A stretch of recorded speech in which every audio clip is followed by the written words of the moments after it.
আসসালামু আলাইকুম বন্ধুরা সবাই কেমন আছেন? আশা করি সবাই ভালো আছেন। আজকে আপনাদের সামনে এসেছি, এমন একটি গাছ দেখতে পাচ্ছেন, এটা হলো বাইটা শাক গাছ।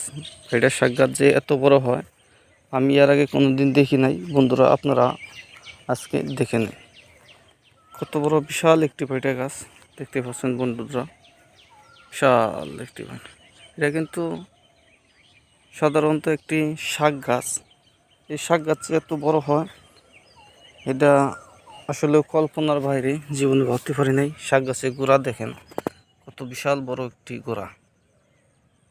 এটা পুরো একটা গাছের মতন হয়ে গেছে, অথচ এটা কিন্তু একটা সাধারণত একটা শাক গাছ ছিল।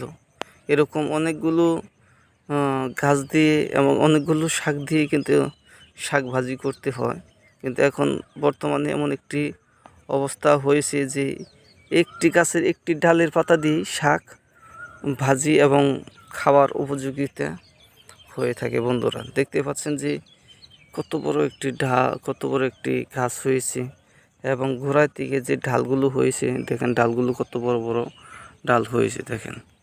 এই যে এগুলা কিন্তু এক একটা ডাল, এগুলা কিন্তু এক একটা অনেক বড় বড় বিশাল বড় বড় ডাল রয়েছে। বন্ধুরা দেখেন, এই ডালের মধ্যে যে কতগুলো পাতা রয়েছে, এই পাতা কিন্তু ভাজি করে খেয়ে থাকে এবং কি খাইছে দেখছেন। আর এগুলা কিন্তু সম্পূর্ণ হইল ফুল। বন্ধুরা আমার জীবনেও আমি এত বড় বাইটা শাক গাছ দেখি নাই, এবং আজকে এই প্রথম দেখলাম। বন্ধুরা আপনারা যদি খালি আপনাদের কাছে দেখতে ভালো লাগে, আপনারা অবশ্যই লাইক কমেন্ট শেয়ার করে যাবেন ইনশাআল্লাহ। এত বড় বিশাল বড় শাক গাছ আমরা এর আগে কোনো সময় কোনো দিন দেখি নাই, এবং এই শাকগুলো কিন্তু অনেক ভিটামিন আছে, অনেক পরিমাণে আমিষ ভিটামিন রয়েছে, এবং এগুলোতে অনেক গুণাগুণ রয়েছে। আপনারা যদি খালি বেশি বেশি ভিটামিন এবং চোখের জ্যোতির জন্য, এগুলা কিন্তু বিশেষ করে চোখের জ্যোতির জন্য অনেক উপকার করে থাকে।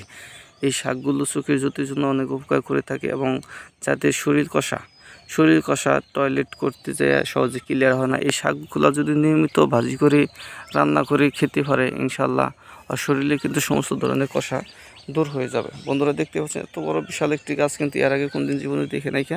বন্ধুরা আপনারা যারা এর আগে কোনো সময় এই গাছ দেখেন নাই, দেখেন একদম উপর পর্যন্ত মনে হয় একবারে দেখতে পাচ্ছেন আমার হাতের নাগাল দেয় না, এত বড় একটি শাক গাছ রয়েছে। বন্ধুরা সবাই ভালো থাকবেন, দোয়া